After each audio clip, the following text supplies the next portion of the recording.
Bapak, ibu-ibu, saudara-saudara kaum muslimin rahimakumullah. Di dalam kehidupan kita sebagai seorang muslim, minimal 5 kali dalam sehari semalam kita mendengar seruan untuk mendirikan solat yang disebut azan. Ada kalimat menarik di dalam kalimat azan itu, yakni seruan hayya 'alal falah, marilah menuju kepada keberuntungan, marilah meraih kemenangan. Seruan ini adalah kecenderungan dari setiap manusia, apapun warna kulitnya. Artinya, setiap orang dalam hidup selalu ingin meraih dan mencari kemenangan. Kemenangan akan melahirkan kepuasan batin, dan kepuasan batin memberikan kebahagiaan.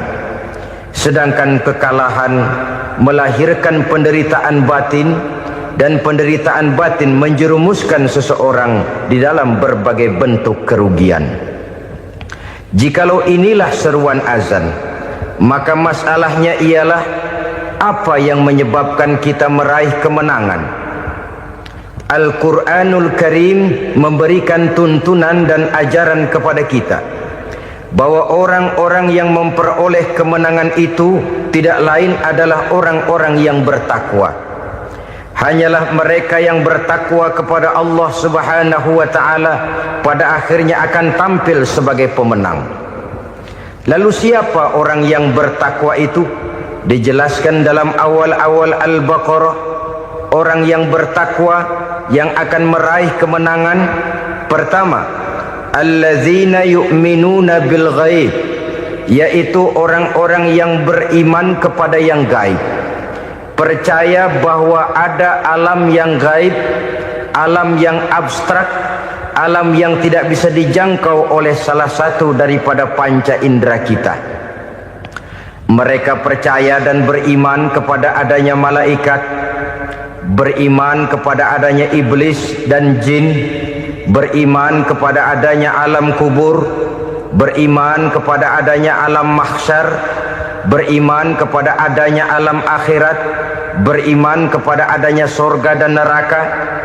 Beriman bukan cuma sekedar beriman dalam ucapan bibir saja, tetapi beriman yang nilai iman itu mampu mewarnai gerak dan gaya hidupnya.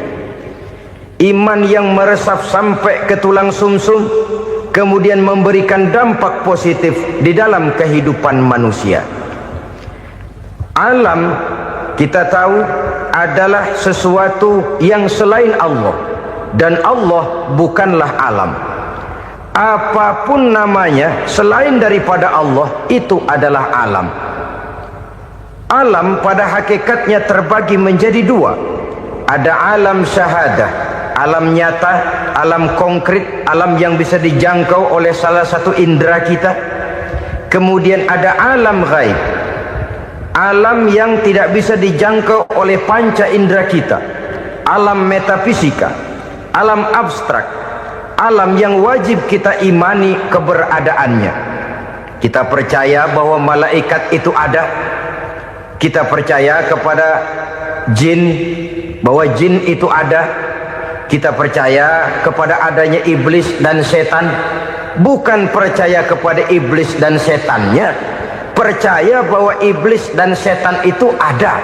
Itu termasuk salah satu daripada sifat orang yang bertakwa kepada Allah.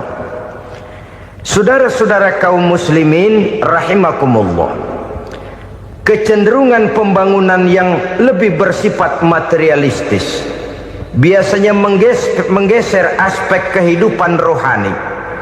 Orang berpikir empiri, dan dalam pola pikir yang demikian, maka alam gaib tidak lagi mendapat perhatian. Aspek kehidupan yang bersifat rohaniah malah mulai ditinggalkan. Akibatnya terjadilah kepincangan di dalam kehidupan kita. Pernah ada satu pengalaman pribadi dalam perjalanan kembali ke tanah air. Dalam pesawat di sebelah kanan saya duduklah seorang Jerman namanya Heiner Simonsen. Iseng saya ajak kenalan, saya ajak ngobrol, saya tanya dia. Saya bilang, Mas Heiner ini, kalau pesawat yang kita tumpangi ini jatuh ke bawah, kira-kira apa yang bakal terjadi, Mas? Dia bilang, kita semua akan mati. Begitu? Iya. Oke. Apa itu mati? Tanya saya. Dia bilang, untuk tahu apa itu mati, kita harus tahu lebih dahulu apa itu hidup. Saya pikir nih bule bisa ngomong juga. Baiklah kata saya. Apa hidup menurut Anda itu? Oh, hidup itu dia bilang, kalau seluruh anggota badan kita bekerja secara normal, paru-paru memompa darah secara normal, jantung berdetak secara normal, sel-sel tubuh bekerja secara fit, dan organisme tubuh hanya mau bekerja secara normal, dia bilang, kalau kita memberi makan yang cukup, menu yang teratur, dan gizi yang lengkap.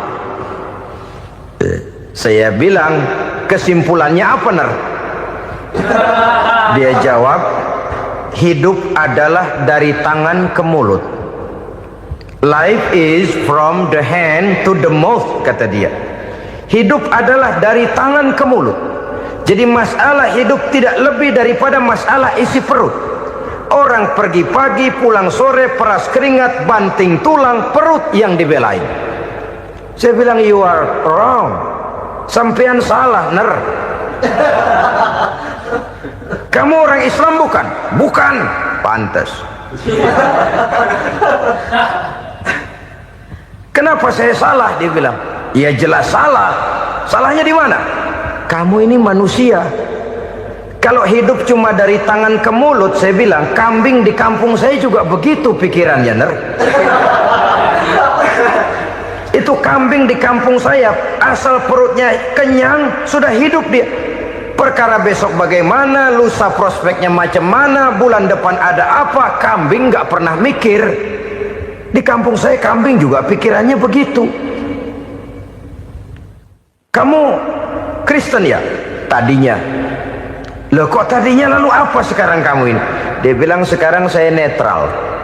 Saya tidak beragama, tapi saya percaya kepada Tuhan sebagai pencipta alam. Saya ingat benar dia bilang, I haven't any religious, but I believe to God as the creator of the world.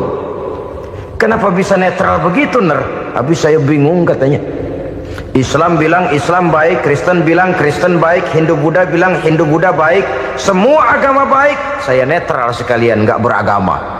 Yang penting saya percaya kepada Tuhan. Saya bilang, Ner, kamu ini kayak orang mau beli celana, lalu bingung. Yang satu bilang Levi's bagus, yang satu bilang Blue Jean hebat, yang satu bilang Wool England hebat. Celana ini hebat, celana itu bagus, celana ini hebat, semua celana bagus, kamu bingung. Akhirnya netral, tidak pakai celana. Itu juga salah. Saya pikir-pikir, kemudian saya melihat bahwa dua pola berpikir Heiner ini nampaknya sudah mulai menggejala di lingkungan masyarakat bangsa kita. Disadari atau tidak, secara jujur kita harus berkata, dua pola pemikiran Heiner ini mulai berkembang di tengah masyarakat bangsa kita. Pertama, pola pikir materialisme. Hidup adalah dari tangan ke mulut. Masalah hidup tidak lebih masalah isi perut. Itu yang perlu dibela, dan disitulah arti kehidupan. Pergi pagi, pulang sore, peras keringat, banting tulang untuk mempertahankan perut. Kalau sudah kemari cara orang berpikir, maka buat apa percaya kepada yang gaib? Untuk apa sholat? Untuk apa puasa? Untuk apa zakat? Untuk apa menghadiri majelis taklim? Tanpa kepercayaan kepada yang gaib, hidup berjalan menurut alur empiris dan materialis. Kalau sudah ke sana cara orang berpikir, biasanya orang lalu cenderung menghalalkan segala cara. Hanyalah orang yang percaya bahwa akhirat ada, hanyalah orang yang percaya bahwa alam kubur itu ada, hanyalah orang yang percaya bahwa malaikat itu ada, hidupnya akan lebih terarah dan terkendali. Karena kepercayaan kepada yang gaib, yang merupakan fase daripada kehidupan setelah hidup yang sekarang ini, mewarnai gerak pribadi seseorang di dalam dia melakukan kegiatan hidupnya. Pola berpikir materialisme, disadari atau tidak, mulai menggejala di lingkungan masyarakat bangsa kita. Hidup tidak lebih dari urusan tangan ke mulut, mulut ke tangan, tangan ke mulut. Asal perut sudah kenyang, hiduplah sudah. Perkara bagaimana prospek hari yang akan datang, bagaimana akhirat, tidak jadi persoalan. Ini yang oleh Nabi diperingatkan, ad-dunya sijnul mu'min wa jannatul kafir. Dunia adalah penjara bagi orang beriman dan surga bagi orang kafir. Dulu di zaman Belanda hadis ini pernah disalah tafsirkan, disalah artikan, digunakan sebagai senjata untuk mengkebiri dan membuat impoten umat Islam. Sudahlah umat Islam gak usah macam-macam, kata Belanda. Dunia ini kan penjara buat orang Islam, surga buat orang kafir. Di penjara jangan bertingkah.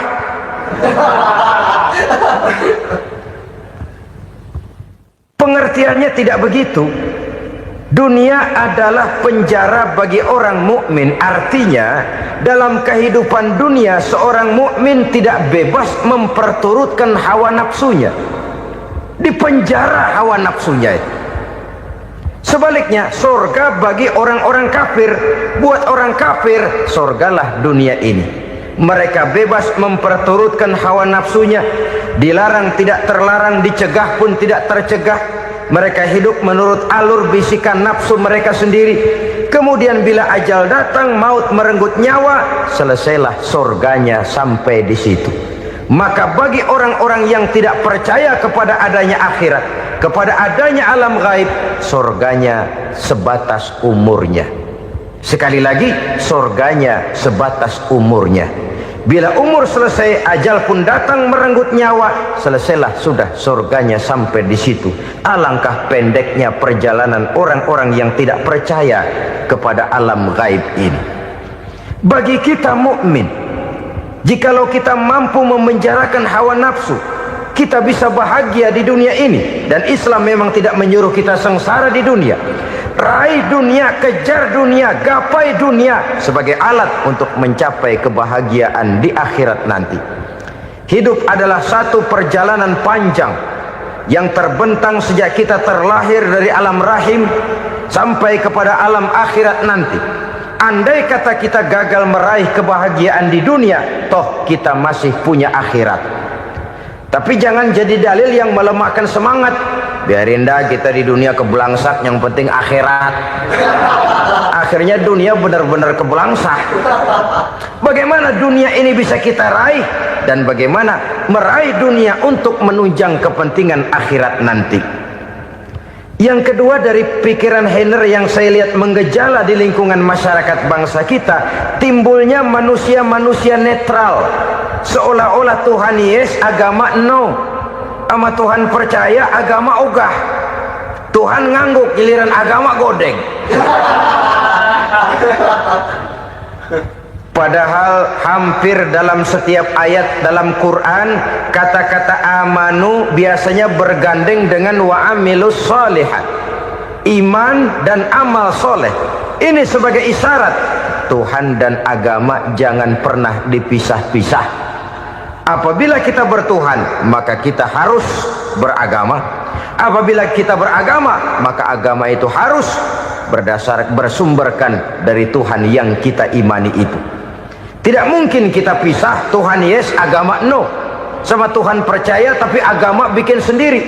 Sembayangnya cukup bengong 2 jam madep ngulon.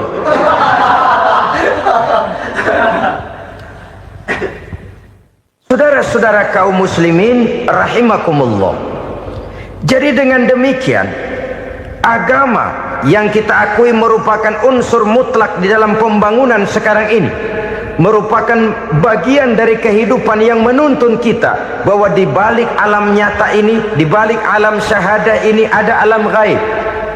Dan mudabbir, murabbi yang mengatur, yang menguasai, yang memelihara, baik dia alam nyata, baik dia alam gaib, tidak lain adalah Allah Subhanahu wa ta'ala. Di sana ada satu super power, satu maha kekuatan yang kita perlu bersandar kepadanya. Sebagai makhluk nyata yang hidup di alam nyata, berbuatlah secara nyata sebagaimana harusnya kita berbuat. Karena Islam jelas bukan agamanya orang pemalas. Islam jelas bukan agamanya orang yang mengajarkan setelah selesai sholat boleh duduk, nggelenggem ayam-ayam, ndelohom, menghitung bintang di langit sambil menunggu keajaiban. Tidak. Islam adalah agama yang mengajarkan apabila sholat sudah selesai kamu kerjakan, bertebaranlah di permukaan bumi, cari karunia Tuhanmu. Jangan hidup berpangku tangan menunggu keajaiban, karena hidup bukan undian. Jangan berharap untung besar tanpa mau peras keringat. Tapi di sebalik itu toh kita juga harus yakin bahwa di sisi usaha nyata yang kita lakukan ada satu super power, satu maha kekuatan gaib yang menentukan berhasil dan tidaknya usaha kita. Kepercayaan kepada hal semacam inilah yang mendorong kita untuk mempunyai sandaran vertikal, agar jikalau usaha ini berhasil, kita tidak lupa diri dan lupa daratan.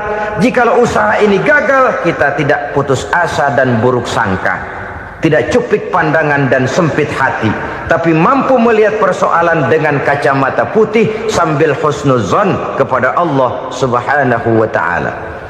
Kita percaya malaikat itu ada yang namanya Raqib dan Atid, mengawasi gerak hidup kita sampai kepada gerak hati kita. Ini memberikan sugesti agar kita berhati-hati, tidak sejengkal tanah pun kita bisa berlindung dari pengawasan Raqib dan Atid. Ada munkar nakir yang akan menyoal kita di alam kubur. Ada malaikat Malik, penjaga neraka. Ada malaikat Ridwan yang menjaga surga. Kita percaya kepada adanya jin, kita percaya kepada adanya setan, iblis. Percaya kepada adanya, bukan mempercayai si setan, si iblis lalu menjadikannya sebagai teman. Tidak. Percaya bahwa mereka itu ada dan merupakan makhluk Allah yang gaib yang diciptakan Allah Azza wa Jalla. Kepercayaan kepada alam gaib memberikan motivasi terhadap gerak lahir manusia, sehingga dengan motivasi kepercayaan kepada yang gaib, gerak lahir jadi lebih terarah, jadi lebih terpelihara. Pernah seseorang bertanya, "Pak, apakah adanya akhirat bisa dibuktikan secara ilmiah?" Saya bilang tidak bisa, tidak bisa. Kenapa? Karena yang berangkat nggak pernah pulang kemari lagi. Kalau dia pulang kemari bisa kita tanya bagaimana enak di sono. Cuma secara moral saya katakan, lebih beruntung orang yang percaya kepada akhirat daripada yang tidak. Sekarang saudara percaya akhirat ada, lalu saudara baik-baik di dunia, sholat, puasa, zakat, menolong orang lain, menebarkan kebajikan. Saudara mati, andai kata akhirat tidak ada, toh dalam hidup saudara sudah berbuat baik, paling tidak nama saudara akan dikenang sebagai orang baik. Sebaliknya, saudara percaya, kata saya, bahwa akhirat tidak ada, lalu hidup semau-maunya, tenggelam dalam maksiat dan munkarat, menentang Allah, tidak mau ruku dan sujud, lalu saudara mati, kemudian akhirat ada. Ayo, mau apa? Bekal tidak punya. Jadi secara moral lebih beruntung orang yang percaya kepada adanya akhirat daripada yang tidak percaya. Dan itu alam gaib yang tidak bisa dibuktikan secara eksat. Jangankan untuk membuktikan seperti itu, dalam kehidupan sehari-hari saja yang kita rasakan tidak selalu berbentuk toh. Angin, bagaimana sih bentuknya angin? Kita tidak tahu. Merah, buktinya kalau dikerok merah. Yang merah itu kulit, yang kulit kita bukan anginnya. Sakit, rasa sakit itu ada, tapi bagaimana bentuk sakit kita nggak pernah tahu. Kalau kita makan cabai pedas, bagaimana bentuk pedas itu tidak ada, tapi rasa ada. Bentuk pedas hijau, cabenya bukan pedasnya. Tidak semua yang kita rasakan bisa kita gambarkan dalam bentuk yang konkret. Oleh karena itu, sekali lagi bahwa kepercayaan kepada alam yang gaib mampu memberikan satu sugesti yang menata kehidupan seseorang lebih lurus, lebih terarah, dan lebih terkendali. Maka wajar kalau kepercayaan kepada yang gaib mengantarkan seseorang untuk meraih kemenangan. Kenapa? Dia percaya kepada yang gaib, bahwa akhirat ada, bahwa alam kubur ada, bahwa pertanggungan jawab itu ada. Maka dia lalu tidak hidup saenae udele dewe, itu loh. Tidak hidup menurut seleranya sendiri, terarah, teratur. Ini cirinya yang pertama. Orang bertakwa yang akan meraih kemenangan, mereka beriman, mereka percaya kepada yang gaib. Bahkan hal-hal konkret saja selalu berangkat dari yang gaib. Saudara-saudara, para remaja, para pemuda sekarang ini tidak pernah tahu toh siapa yang akan jadi teman hidup saudara. Kita bisa saja ngerancang, mentargetkan, tapi toh akhirnya yang namanya jodoh bukan kekuasaan kita. Rezeki di luar kemampuan kita. Begitu juga ajal, maut, jodoh, ajal adalah contoh-contoh konkret bahwa pada akhirnya yang gaiblah yang menentukan.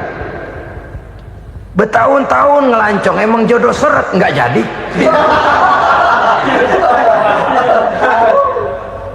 Begitu kenal baru setengah malam nginep ditangkap hansip.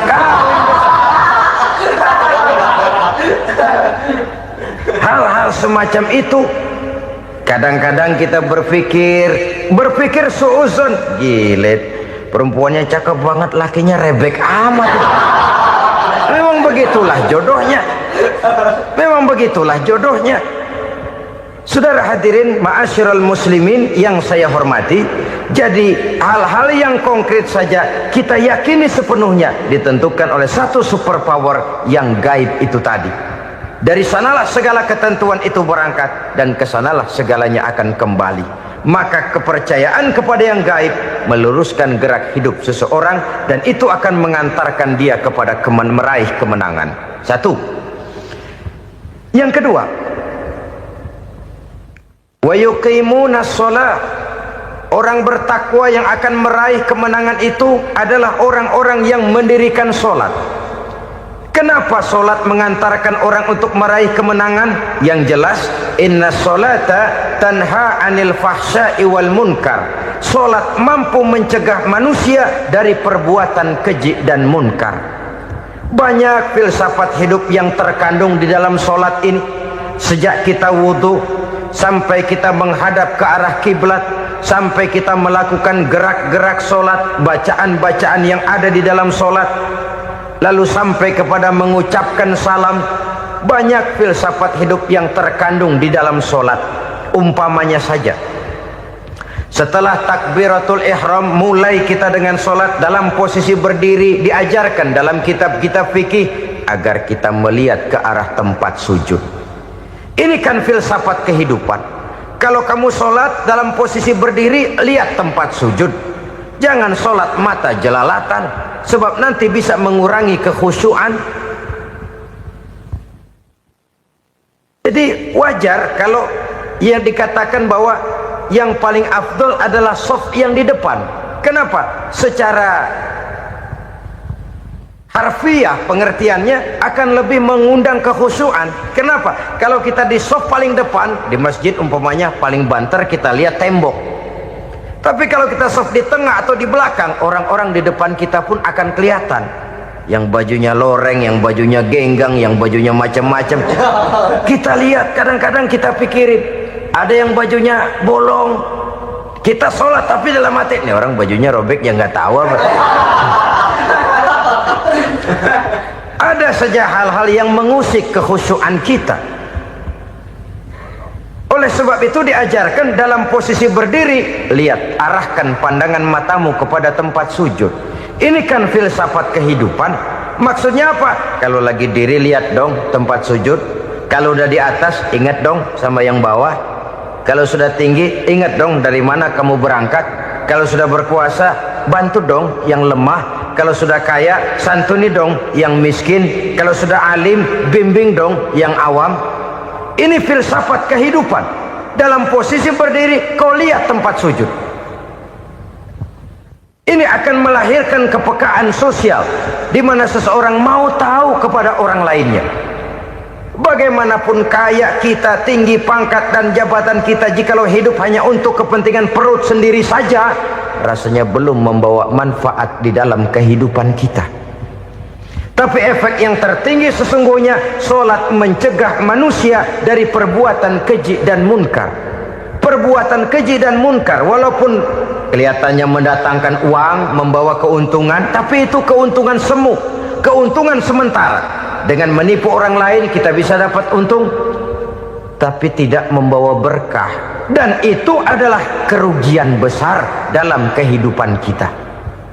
Maka untuk meraih kemenangan harus dimulai dengan membentuk kepribadian yang tegar, memiliki sandaran vertikal yang langsung kepada Allah Subhanahu wa ta'ala. Dan itu hanya bisa kita tempuh melalui jalur ibadah formal yang sudah ditentukan Allah, yakni solat yang 5 waktu.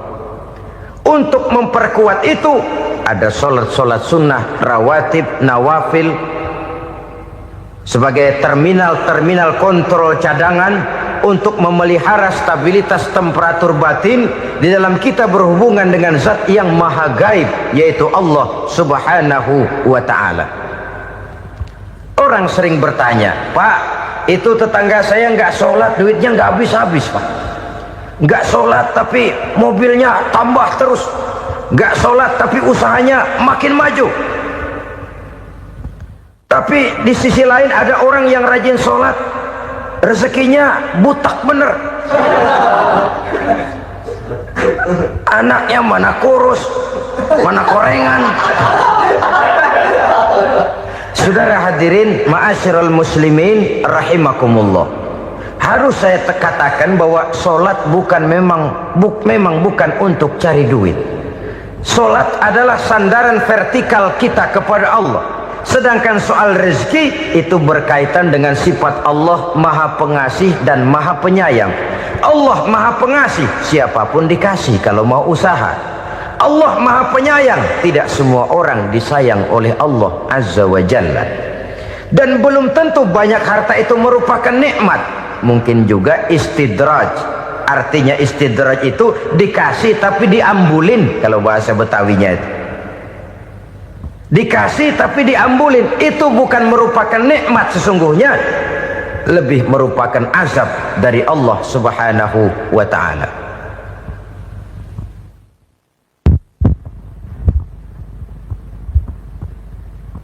Agama mempunyai sistem solat. Dan kita umat Islam telah dituntun oleh Allah Subhanahu wa ta'ala yang wajibnya 5 kali dalam sehari semalam mendirikan solat. Dan itu tentu berada dalam jangkauan kemampuan manusia. Pada awalnya barangkali kita memang merasa solat itu satu kewajiban. Tapi semakin kita hayati makna, manfaat dan filsafat yang terkandung di dalam ajaran solat, semakin sampai kita kepada keyakinan bahwa solat adalah keperluan kita. Sehingga pada waktu tertentu dinilai puncaknya, kita tidak lagi akan berkata saya wajib solat, tapi kita akan berkata saya perlu solat. Kalau kita sudah merasakan itu adalah keperluan kita, nah di sanalah kita baru akan merasakan ruginya kalau hal itu tidak kita laksanakan. Sepanjang kita masih berkata saya wajib sholat, kita akan lebih merasakan dia sebagai beban ketimbang sebagai keperluan. Yang jelas Allah tidak memerlukan ibadah yang kita laksanakan ini. Dengan kata lain, andai kata satu dunia penuh ini orang tidak ada yang sholat satu pun, Allah tidak akan turun dari jabatan Tuhan. Jangan lalu berpikir kalau kita ngambek se-RW kagak sembahyang Tuhan tekor kali ini ya. Tentu tidak. Itu perlunya kita, bukan perlunya Allah. Dan pada induknya kita akan berkata, saya perlu agama. Kalau secara induk kita sudah memerlukan agama, maka konsep-konsep yang ada di dalam ajaran agama itu pun adalah juga merupakan keperluan kita. Baik dia bernama sholat, baik dia bernama puasa, baik dia bernama zakat, baik dia bernama haji, seluruhnya adalah keperluan kita. Dan sesuatu yang kita perlukan apabila tidak kita laksanakan akan melahirkan kerugian di dalam kehidupan. Jangan heran kalau kita membaca riwayat perjalanan hidup para salafus soleh, orang-orang soleh. Ada yang tahajud sampai 100 rakaat, ada yang sholat malam kakinya sampai bengkak. Kita sekalinya bengkak biri-biri. Ada yang sholat membaca surah dalam Al-Quran sampai khotam Quran. Kok mau? Mereka sudah merasakan itu keperluan. Itu saja soalnya. Satu saat pun jikalau kita merasa bahwa itu keperluan saya, kita pun akan melaksanakan seperti itu. Keperluan saya dalam kehidupan. Inilah yang kedua. Yang ketiga, orang bertakwa yang akan meraih kemenangan itu, wa mimma razaqnahum yunfikun.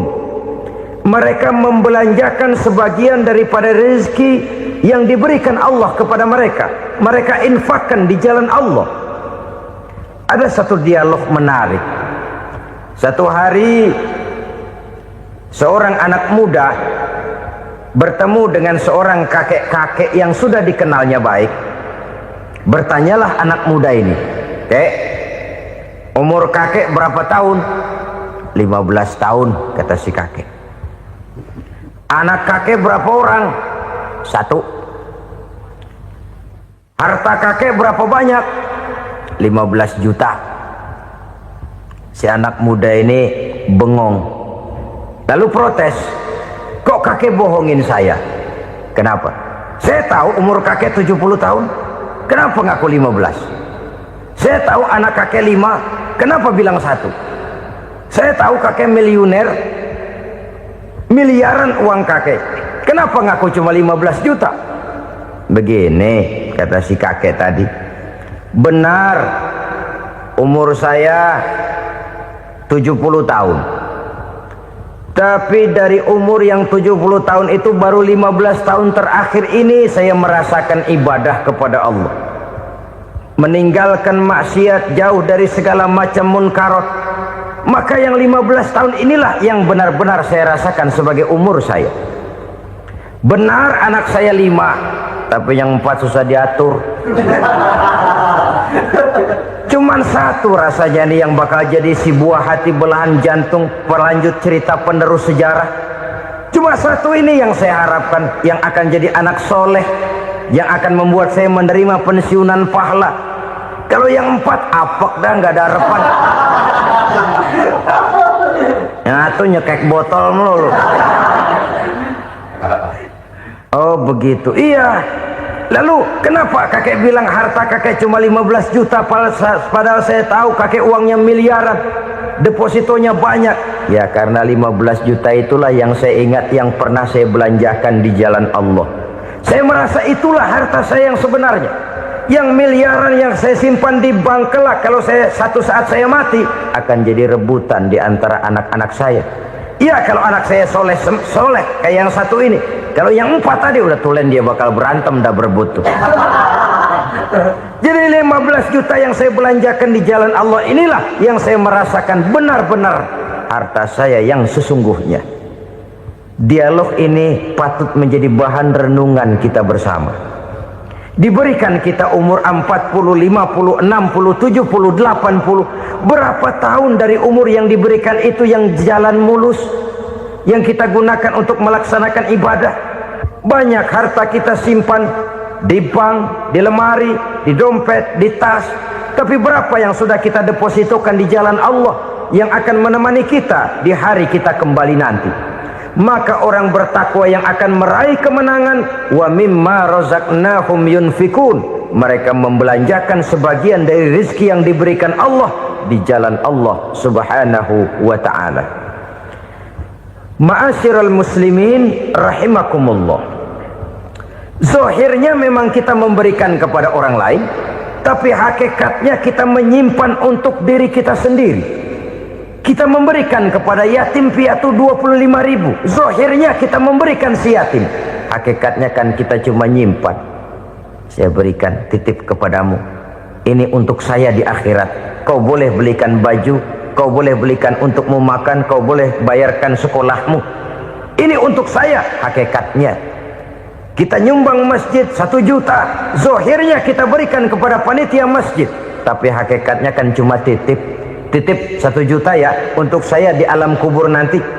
Silakan kau boleh belikan semen, ini uang, belikan besi, belikan pasir, saya cuma sekedar titip untuk kepentingan saya. Hakikatnya kita cuma sekedar menitip. Sebagaimanapun pada hakikatnya, apapun yang kita miliki dalam kehidupan kan cuma sekedar hak guna pakai, bukan hak milik mutlak.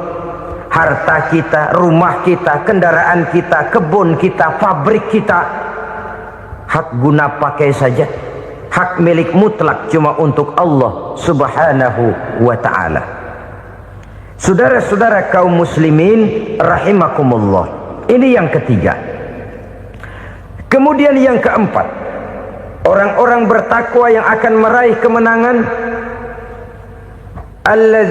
allazina yu'minuna bima unzila ilaika, mereka yang beriman, mereka yang percaya kepada apa yang telah diturunkan kepadamu Muhammad, ay Al-Quran, yakni Al-Quranul Karim.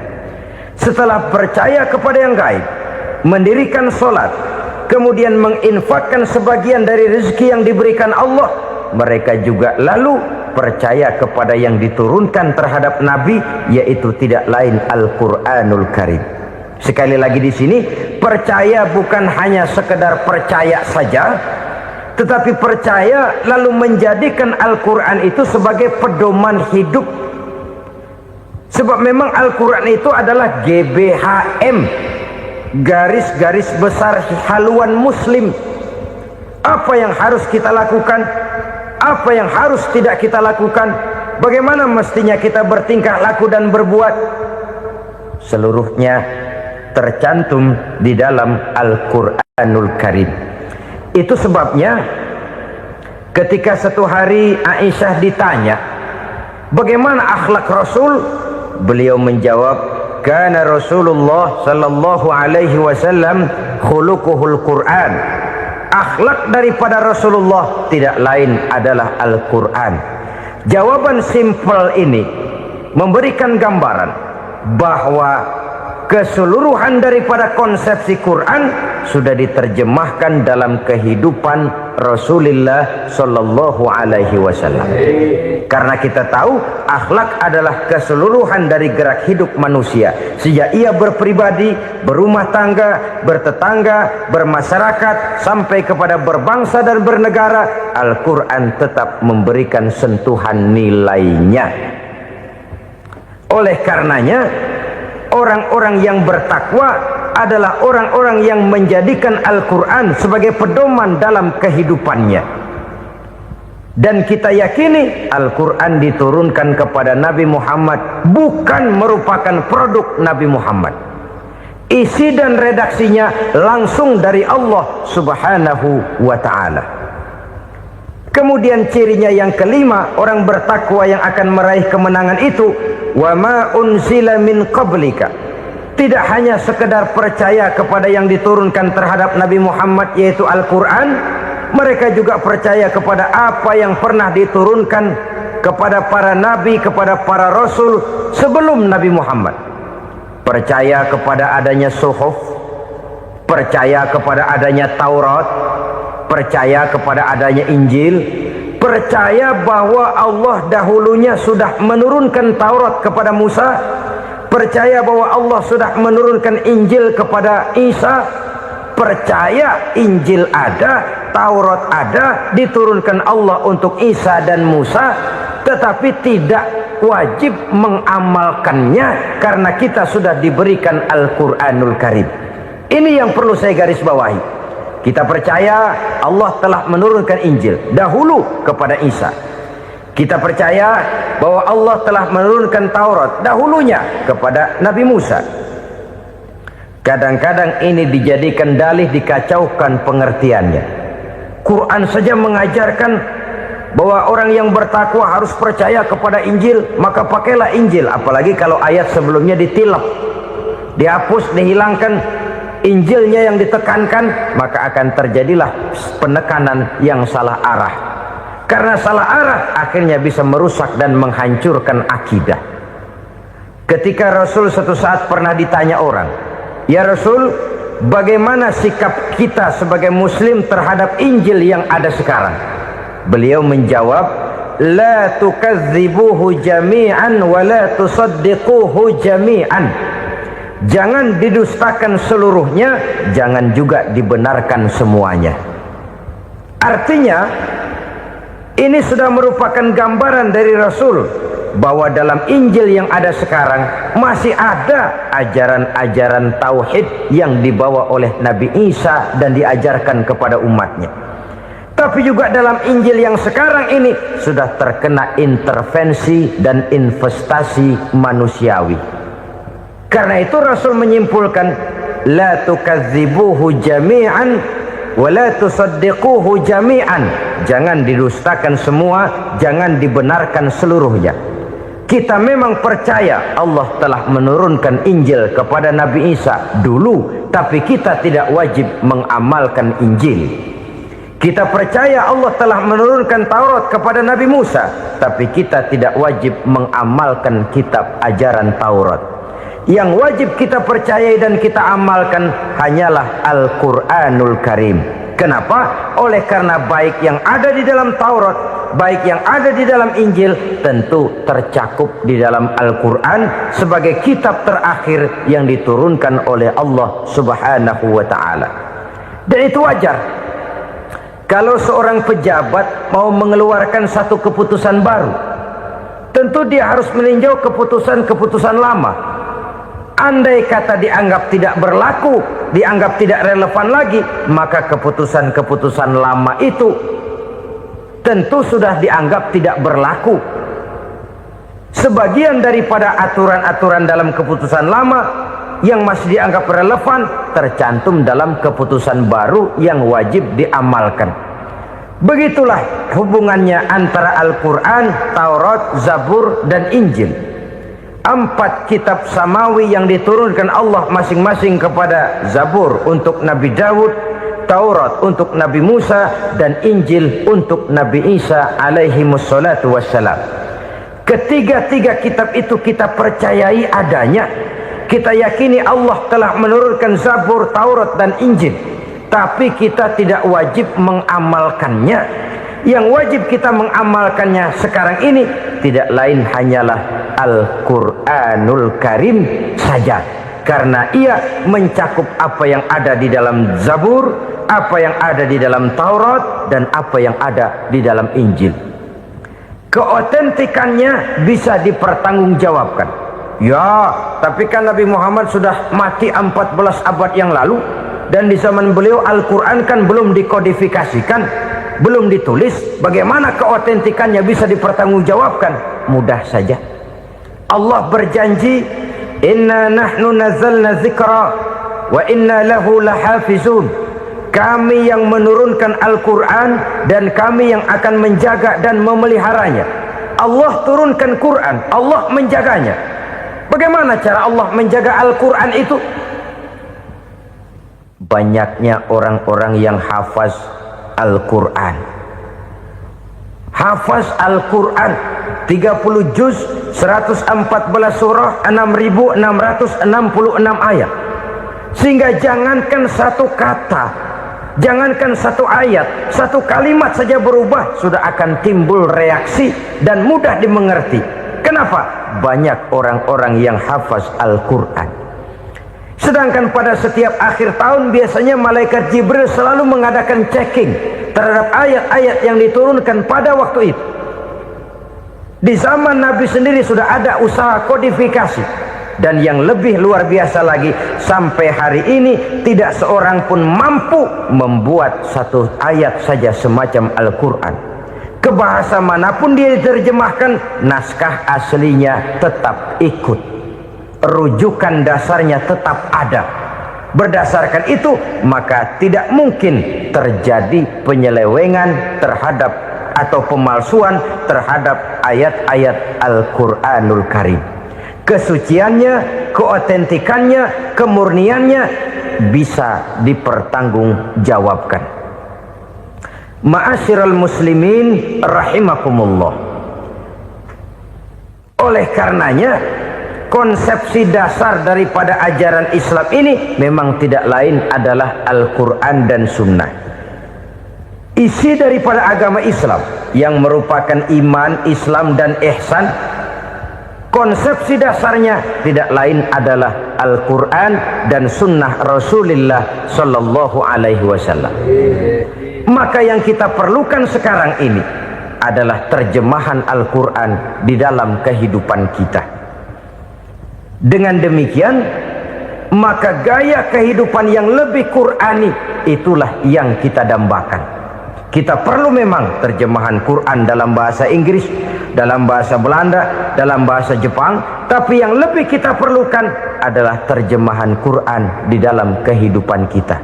Konsekuen, tidak memanipulasi, ringan sama kita jinjing, berat sama kita pikul.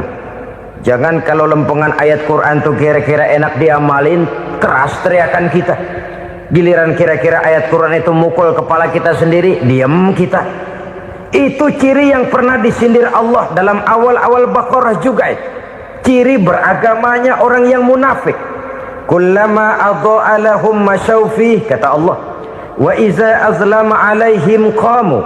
Apabila terang mereka jalan, apabila gelap mereka berhenti. Artinya, kalau kira-kira di Islam nguntungin, rame-rame pada teriak Islam. Tapi ketika diminta untuk berjuang, ketika dituntut untuk berkorban, rame-rame mengundurkan diri.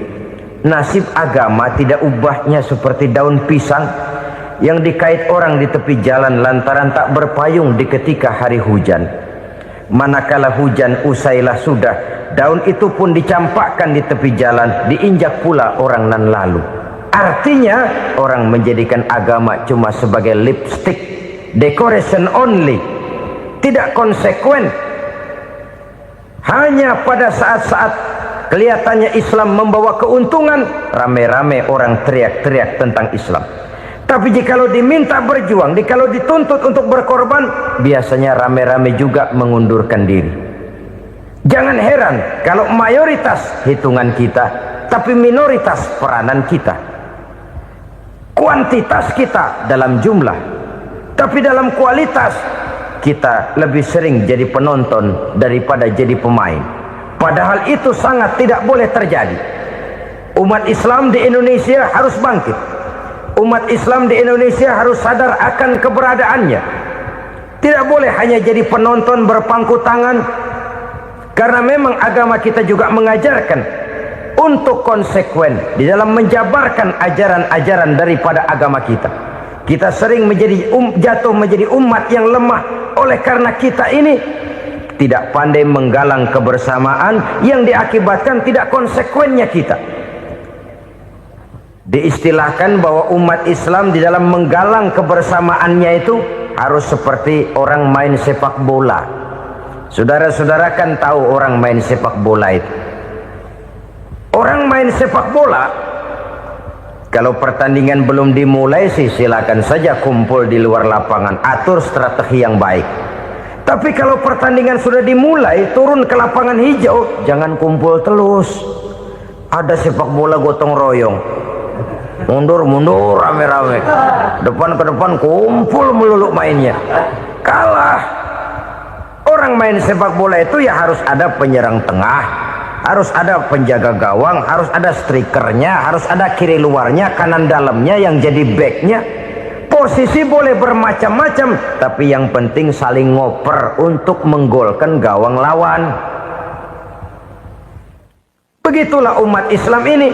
boleh ada yang jadi pejabat, boleh ada yang jadi pengusaha, boleh ada yang jadi petani, silakan ada yang jadi seniman, ada yang jadi penyair, ada yang jadi artis sekalipun. Tapi kalau sudah berhasil menguasai bola, jangan lupa operannya. Operan itu yang langka. Kita ini muslim kadang-kadang kalau sudah memegang menguasai bola, kalau belum mau mampus, belum mau ngoper. Nanti kalau sudah nggak punya bola, baru mau ngoper. Kalau sudah dengar-dengar mau dekat pensiun, baru mau jihad, baru mau berjuang, baru mau ngurus pesantren. Tanda tangan sudah tidak laku, memo sudah tidak dihargai, baru mau berjuang. Kemarin kemana, Mas? Kita tidak pandai memanfaatkan posisi. Dengan kata lain, kalau kembali kepada persoalan kita, konsekuensi kita terhadap agama yang kita anut ini belum ideal. Kita masih lebih sering berislam ini pada saat-saat yang menurut perhitungan kita membawa keuntungan. Tapi kalau diminta berjuang, dituntut berkorban, yang itu pun hakikatnya adalah untuk kepentingan kita juga. Allah tidak pernah menuntut kita untuk jihad bagi kepentingan Allah, itu tidak. Berjuang menegakkan agama Allah, apakah untuk kepentingan Allah? Tidak. Untuk kepentingan kita. Sebab nilai-nilai jihad itu pada akhirnya akan membawa kita kepada suatu kebahagiaan. Setidaknya kalau tidak di dunia, tentu di akhirat sebagai syahid. Oleh karena itu, pada bagian akhir ini saya ingin mengajak, marilah kita konsekuen. Sekali kita berkitabkan Al-Quranul Karim, mari dia kita jadikan pedoman. Jangan cuma kita jadikan sebagai penghias dinding, pelengkap rumah, bahwa di rumah kita ada Al-Quran, tapi yang baca kecoa. Habis pada bolong tuh Quran. Yang penting kan punya Quran. Ditaruh di pintu rumah, biar apa? Biar kuntilanak kagak masuk katanya. Ya apa itu nasib Quran, cuma kerjanya jaga pintu, ngusir kuntilanak, ngusir memedi. Bagaimana kita hidup menurut tuntunan Al-Quran? Kadang-kadang tidak pernah menjadi masalah bagi kita. Maka bagaimanakah Al-Quran akan mungkin membawa keberkahan dalam hidup kalau ajarannya kita injak-injak dalam keseharian kita? Mewujudkan gaya hidup yang lebih Qurani, itulah yang akan kita rintis di dalam kehidupan kita, bertahap, step by step, menurut kemampuan yang ada pada kita. Jika jalan ini tidak bisa kita selesaikan, percayalah akan ada generasi penerus yang akan melanjutkan usaha dan cita-cita mulia itu. Jadi percaya kepada Taurat, percaya kepada Injil, sekedar percaya Allah dahulunya sudah menurunkan itu, tapi kita tidak wajib mengamalkannya. Kenapa? Generasi Injil masa berlakunya sudah kedaluarsa. Taurat masa berlakunya sudah kedaluarsa. Injil pernah berlaku untuk orang Nasrani di zaman Nabi Isa. Taurat pernah berlaku untuk orang Yahudi di zaman Nabi Musa. Setelah generasinya berlalu, datang Rasul penutup yang membawa Al-Quranul Karim, maka Al-Quran itulah yang berlaku menjadi pedoman sampai hari akhir nanti. Jangan jauh dari Al-Quran, karena apabila ini kita lakukan, maka kita akan kembali kepada satu gaya hidup yang jauh dari tuntunan agama, dan itu artinya kita akan semakin jauh untuk meraih kemenangan. Saudara-saudara kaum muslimin rahimakumullah. Yang keenam, yang terakhir, orang-orang bertakwa yang akan meraih kemenangan itu wabil akhirati hum yuqinun. Mereka percaya, mereka yakin seyakin-yakinnya akan adanya hari akhir, di mana seseorang akan mempertanggungjawabkan seluruh perbuatannya di dalam hidup ini, dan tidak ada satu perbuatan yang bagaimana kecilnya sekalipun yang tersembunyi dalam pandangan manusia yang tidak akan dibukakan persoalannya di mahkamah Qadi Rabbul Jalil di akhirat nanti. Itulah sebabnya maka percaya kepada akhirat disebut secara khusus. Padahal di awal tadi sudah dijelaskan yu'minuna bil ghaib, percaya kepada alam gaib, dan alam gaib ini termasuk akhirat. Kenapa pada bagian akhir disebut lagi akhirat? karena ternyata bahwa kepercayaan kepada adanya akhirat merupakan induk dari kepercayaan terhadap adanya malaikat, setan, jin dan lain sebagainya, dan akan lebih memberikan sugesti dalam kehidupan manusia untuk meluruskan gerak hidupnya. Jikalau satu saat tergerak hati akan berbuat kejahatan, ingin mencuri, sadarlah, awas ada akhirat. Sebab kalau kita cuma teriak awas ada polisi, itu cuma tertunda sementara, begitu polisi meleng embat. Kalau kita ingin berbuat jahat cuma berteriak awas ada hansip, cuma sementara ketika hansip itu ada. Tapi kalau ceritanya awas ada akhirat, mau menyeleweng awas ada akhirat, mau berjudi awas ada akhirat, mau mencuri awas ada akhirat.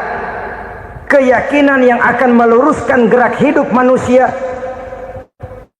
sehingga gerak itu jadi lebih terarah dan terkontrol, tidak merugikan baik diri sendiri, lebih-lebih orang lain. Ternyata bahwa kepercayaan kepadanya adanya hari akhirat sanggup menjadi sumber daya kontrol dari kehidupan manusia, sehingga ia tidak terjebak dalam perbuatan maksiat dan munkarat. Saudara-saudara kaum muslimin, inilah saja yang kita bicarakan pada pertemuan kali ini. Semoga Allah subhanahu wa ta'ala memberikan kekuatan zahir dan batin kepada kita untuk dapat meraih kemenangan dengan beriman kepada yang gaib, mendirikan solat, membelanjakan sebagian dari rezeki yang diberikan Allah, percaya kepada Al-Quran, beriman kepada kitab-kitab yang diturunkan sebelum Al-Quran, lalu meyakini adanya hari akhirat. Terima kasih.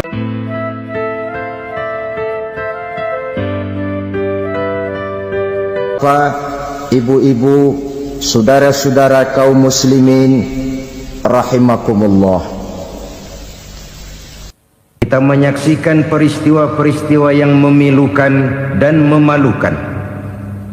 PHK terjadi di mana-mana, pengangguran meningkat, harga-harga membumbung tinggi, daya beli rakyat semakin lemah. Sementara di bidang politik, kejadian-kejadian memberikan indikasi bahwa persatuan dan kesatuan kita sebagai bangsa dewasa ini tengah berada dalam ujian yang berat.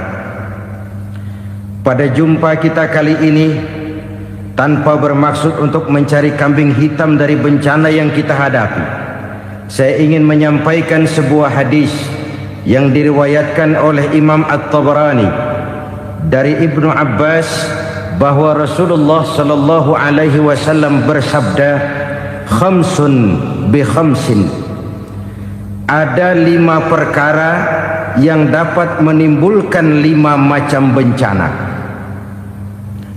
Mari kita renungi hadis ini satu demi satu sebagai bahan introspeksi buat kita semua dalam menghadapi bencana yang tengah berlaku sekarang ini. Yang pertama, ma naqasa qaumul ahda illa sullita alaihim aduwwuhum. Apabila suatu kaum sudah mengingkari janjinya, maka mereka pun akan dikuasai oleh musuh-musuh mereka. Sederhana saja nampak kalimat dalam hadis ini. Apabila orang sudah mengingkari janji, mereka akan dikuasai oleh musuh-musuh mereka sendiri. Dan musuh kita yang paling utama saat ini adalah kemiskinan dan kebodohan. Kenapa itu terjadi? Karena kita mengingkari janji kita sendiri. Di saat awal-awal berdirinya Orde Baru, kita pernah berjanji untuk melaksanakan Pancasila dan Undang-Undang Dasar 45 secara murni dan konsekuen. Kita berjanji bahwa kita akan menegakkan pemerintah yang bersih dan berwibawa. Itu semua pada permulaannya. Waktu demi waktu berjalan, kita lupa dengan janji yang kita ucapkan itu. Ketuhanan yang Maha Esa kita ucapkan, tapi kesetanan yang luar biasa yang kita lakukan. Kemanusiaan yang adil dan beradab yang kita dengungkan, tetapi kemanusiaan zalim dan biadab yang kita praktekkan. Sederhana saja saudara, hampir setiap pejabat pada posisi-posisi kunci, di awal-awal ia memangku jabatan itu, biasanya ia mengucapkan sumpah dengan lafaz demi Allah, bahwa dalam melaksanakan jabatan ini saya tidak akan menerima hadiah atau pemberian dalam bentuk apapun. Itu pada permulaannya. Lama-lama rupanya hadiah itu asik juga, mulai diterima. Lama-lama dirasa kurang, mulai menagih, dan akhirnya terjadilah praktek yang disebut suap menyuap, semir menyemir, dan lain sebagainya. Kalau ini sudah menjadi kenyataan, bagaimana kita mau menegakkan pemerintah yang bersih dan berwibawa? Undang-Undang Dasar 45 menyatakan bahwa bumi, air, dan seluruh kekayaan negara dikelola oleh negara bagi sebesar-besar kemakmuran rakyat. Yang terjadi adalah bahwa kita merasa mewakili rakyat untuk menikmati harta dan kekayaan negara, sehingga rakyat banyak tidak bisa ikut menikmatinya. Menumpuklah harta itu sehingga terjadilah pepatah, gunung ditimbun, sumur digali. Yang kaya semakin kaya, yang miskin semakin terpuruk. Kita ingkar dengan janji yang kita ucapkan di awal-awal kita bergerak.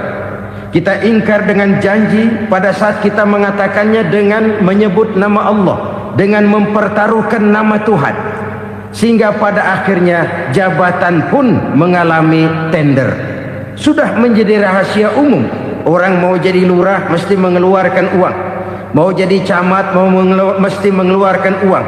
Mau jadi wali kota, bupati, bahkan gubernur, itu ada pasarannya.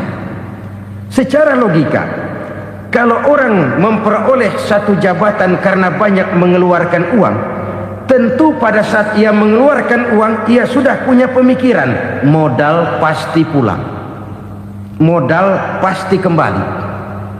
Kalau orang memperoleh suatu jabatan karena banyak mengeluarkan uang, maka langkah pertama yang dia lakukan setelah memangku jabatan itu ialah bagaimana uang bisa kembali, bagaimana modal bisa pulang.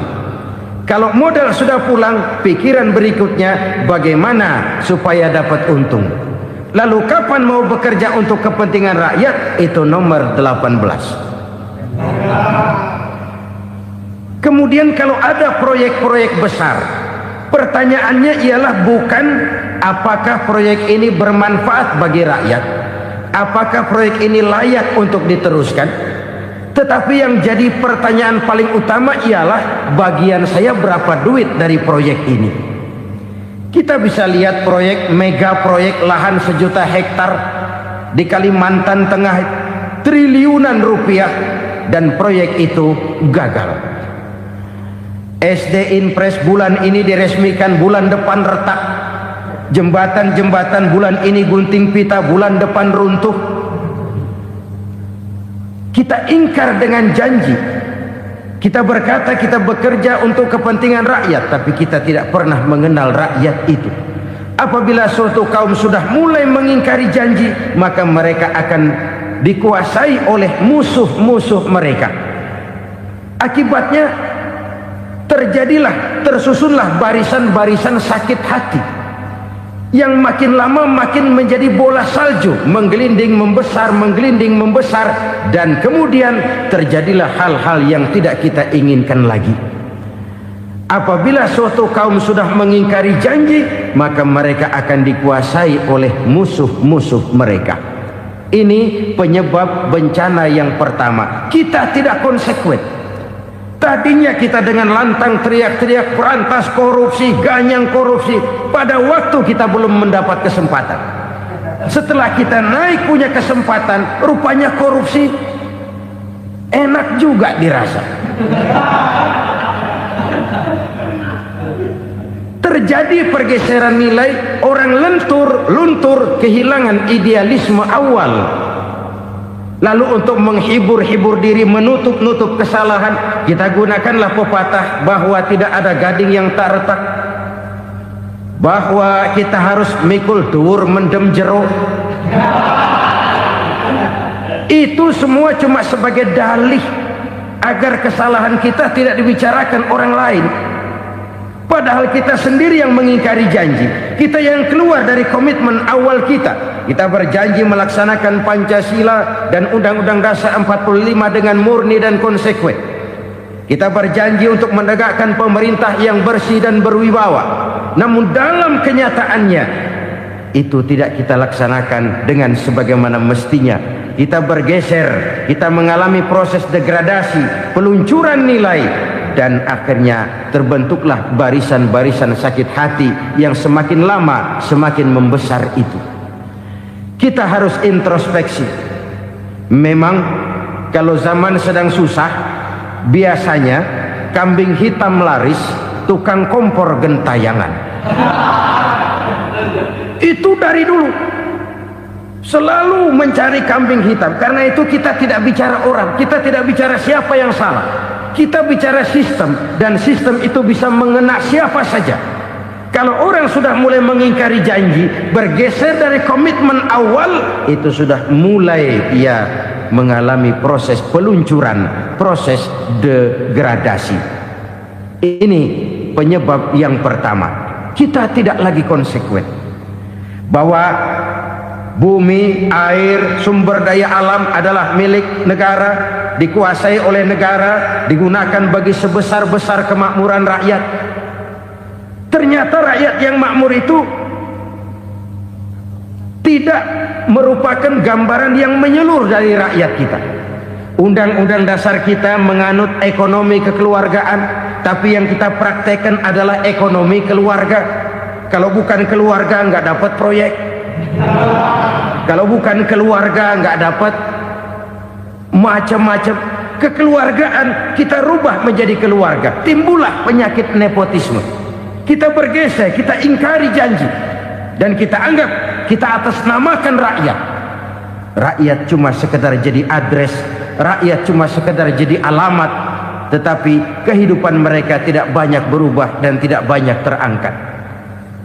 Kaum muslimin rahimakumullah, ini penyakit yang pertama, penyebab bencana yang pertama.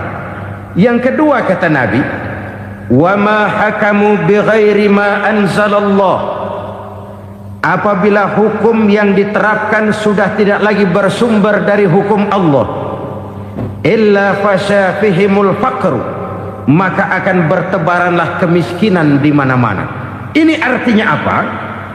Apabila hukum tinggal sebuah stempel, apabila hukum sudah diatur menurut kepentingan, apabila hukum sudah tidak lagi ditegakkan secara adil, maka kemiskinan merambah di mana-mana. Hukum diatur menurut selera orang yang sedang berkuasa, maka yang benar bisa jadi salah, yang salah bisa jadi benar. Hukum dalam kenyataan hidup berlaku seperti pisau. Pisau itu kan saudara lihat, yang namanya pisau dimanapun itu tajamnya ke bawah, ke atas tumpul. Kalau hukum itu, kalau untuk rakyat, hukum itu tajam bukan main, cepat sekali dilaksanakan. Tapi giliran menengah ke atas, yang gedean dikit berbuat salah, hukum tompul. Hukum pura-pura tidak dengar. Akibatnya terluka rasa keadilan rakyat. Satu kasus rakyat diam, dua kasus rakyat diam, tiga kasus rakyat diam, kasus terakumulasi di hati rakyat. Luka rasa keadilan, dan itu menjadi sumber bencana. Penjarahan, kita tidak setuju itu, tapi kita harus melihat kausalnya. Itu kan tidak berdiri sendiri. Itu kan karena terlukanya rasa keadilan rakyat, melihat kesempatan ini tidak merata. Kalau rakyat ini yang ngajukan kredit ke bank, walaupun jumlahnya cuma jutaan, ratusan ribu, susahnya 17 setan. Tapi ada orang-orang tertentu yang agunannya palsu, jaminannya palsu, bawa kata belece, bukan cuma miliaran, triliunan kredit bisa keluar. Terluka rasa keadilan, hilangnya kesempatan. Rakyat cuma dapat kesempitan, jarang dapat kesempatan. Dari lukanya rasa keadilan ini. Memang ya entah lipstick, entah basa-basi, dibentuklah tim ini, dibentuklah badan pengawas ini, dibentuklah tim ini. Kalau membentur tahu, hancur tahu. Tapi kalau tim yang dibentuk membentur karang, bukan karangnya yang hancur biasanya, timnya yang bubar. Kenapa? Yang dibentur batu karang yang sangat keras. Kita main-main dengan hukum, kita tidak konsekuen dengan hukum. Luka rasa keadilan, dan itu terakumulasi. Edi Tamsil, rakyat tahu, terakumulasi, menguap begitu saja. Kasus-kasus lain rakyat tahu, menguap begitu saja. Ketidakadilan terakumulasi, mengendap di hati rakyat, menunggu ledakan. Pada saat sumbu meledak, rakyat tidak bisa dibendung lagi. Oke, kita tidak setuju dengan penjarahan, tapi jangan melihat itu sebagai peristiwa yang berdiri sendiri. Kenapa itu terjadi? Kausalnya kenapa? Oke, kita tidak setuju memang, tapi yang dijarah oleh rakyat kan memang cuma untuk perut. Yang dijarahkan beras, yang dijarahkan televisi, yang dijarahkan kulkas yang masih bisa dihitung, yang memang real untuk kebutuhan rakyat. Penjara berdasi kepala botak yang menguras uang rakyat habis-habisan, enak saja melenggang dalam kehidupan ini. Makin terluka rasa keadilan rakyat. Apabila hukum yang diterapkan sudah menyimpang dari keadilan yang diajarkan Allah, fasyafihimul fakru, bertebaranlah kemiskinan. Aneh, memalukan, memilukan. Sebuah negara agraris yang katanya pulaunya hijau royo-royo, Gemari Palau Jenawi Toto Tentrem Kertora Harjo, yang tahun 93 pernah mendapat penghargaan dari FAO, Badan Pangan Sedunia, sebagai negara yang berhasil dalam swasembada pangan. Sekarang ini kita terpaksa betul beli beras dari Vietnam, beli beras ke Kamboja, beli kedelai dari Kamboja. Kenapa? Lahan sawah kita habis ditanami pabrik. Teknologi kita, teknologi loncatan yang non-applied, tidak terpakai oleh kita. Lantas lahan yang tidak bisa kita tanami, kita paksakan lahan-lahan gambut menjadi tanah pertanian yang subur dengan biaya triliunan, dan kita gagal. Kita cari jarum dan kapak hilang. Kita mau jadi negara industri dengan loncatan teknologi yang maju, kita lupakan pola pijak kita sebagai negara agraris, dan akhirnya kita kecolongan. Lihatlah dewasa ini, rakyat kita antri sembako di mana-mana. Di sebuah negara agraris, ketidakadilan melahirkan kemiskinan, kemiskinan moral dan kemiskinan material. Kemiskinan moral, rakyat nggak percaya lagi sama pejabat. Rakyat mengalami krisis figur. Orang, alah lu ngomong dah sama ember.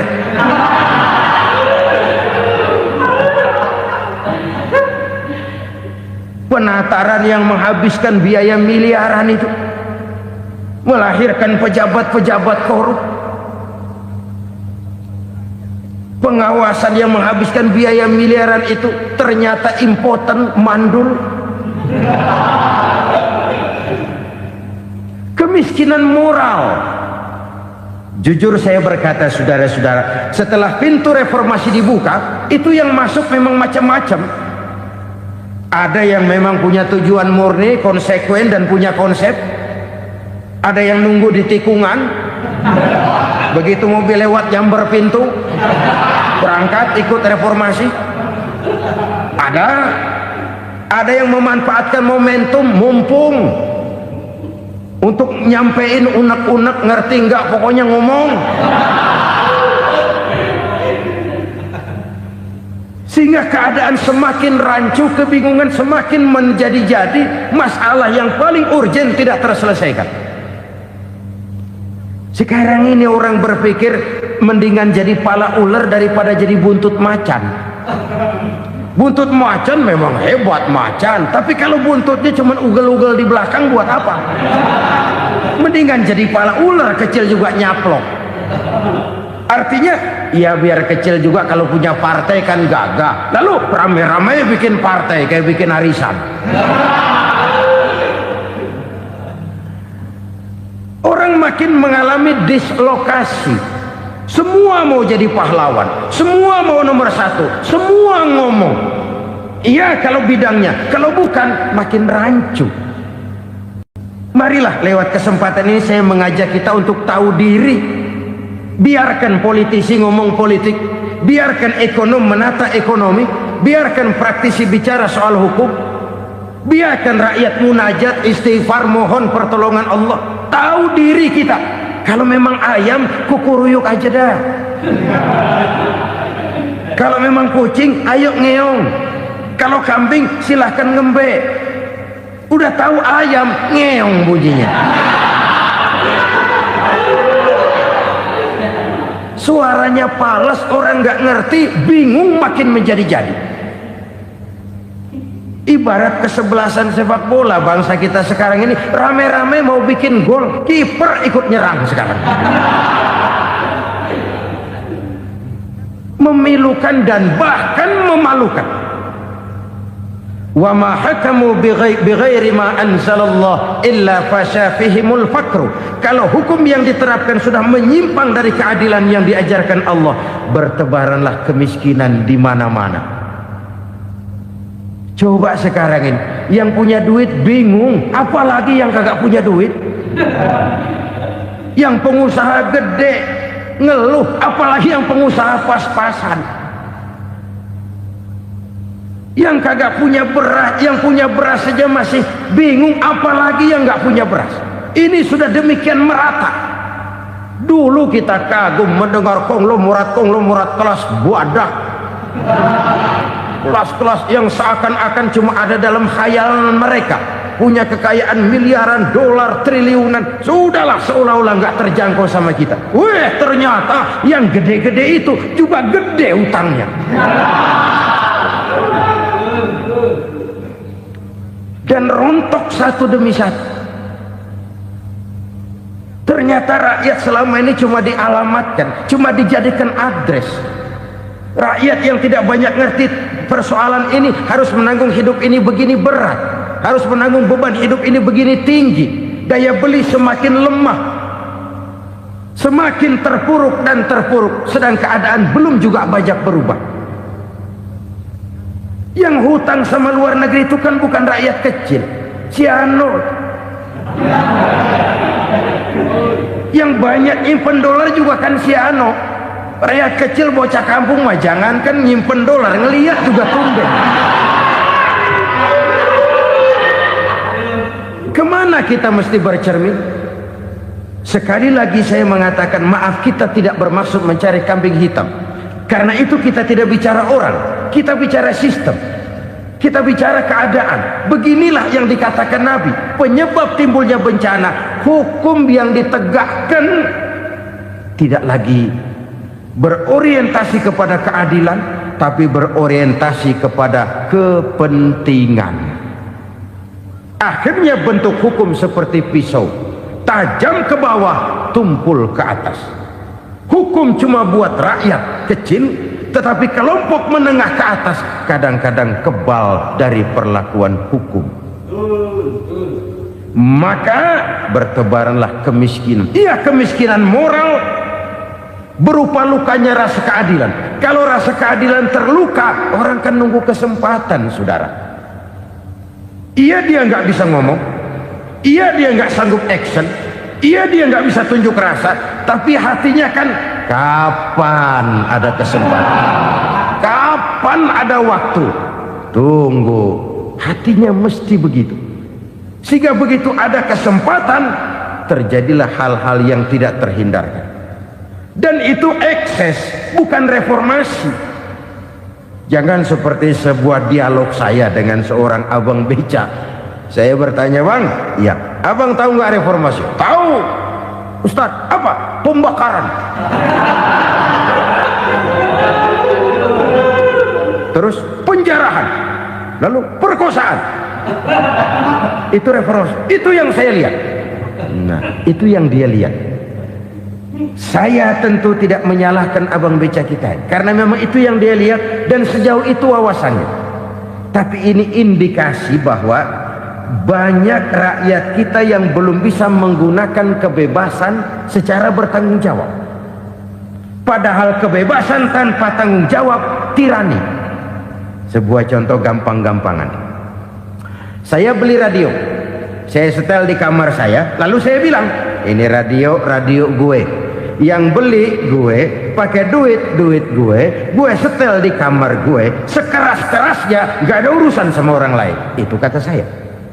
Tetapi tetangga saya sebelah rumah kan boleh juga ngomong begitu. Kata tetangga saya, ini mata gue, yang ngantuk gue tidur di kamar gue, kenapa suara radio lu nyampe kemari? Artinya apa ini? Kebebasan saya nyetel radio dibatasi oleh kebebasan tetangga saya yang mau tidur. Tidak ada kebebasan mutlak. Kebebasan mutlak tanpa tanggung jawab kembali akan melahirkan tirani, kembali akan melahirkan pemaksaan kehendak. Dan itu lagi-lagi bukan demokrasi.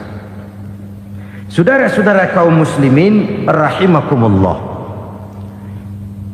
Ini penyakit yang kedua, lukanya rasa keadilan, terutama di kalangan rakyat kecil. Itu mengendap menjadi akumulasi dan menunggu giliran kapan bisa dimuntahkan. Dengan kata lain, rakyatnya udah banyak banget makan yang perutnya jadi enak, nyelam. Kapan nunggu muntahnya? Udah begini banyak akumulasi yang mereka pendam di perut ini, sehingga ketika terjadi kesempatan itu sudah tidak terkendalikan lagi. Kita out of control. Saya tidak mentolerir sikap-sikap kekerasan. Bahkan saya lebih cenderung bahwa kalau di rumah kita banyak tikusnya saja racuni, jangan rumah dibakar. Bahwa ada korupsi, ya, ada kolusi, memang ada nepotisme, tentu. Tetapi tikusnya saja racuni, jangan rumah dibakar. Masa mau ngusir tikus bakar rumah? Tikusnya lari, tikusnya selamat, rumahnya ewes-ewes.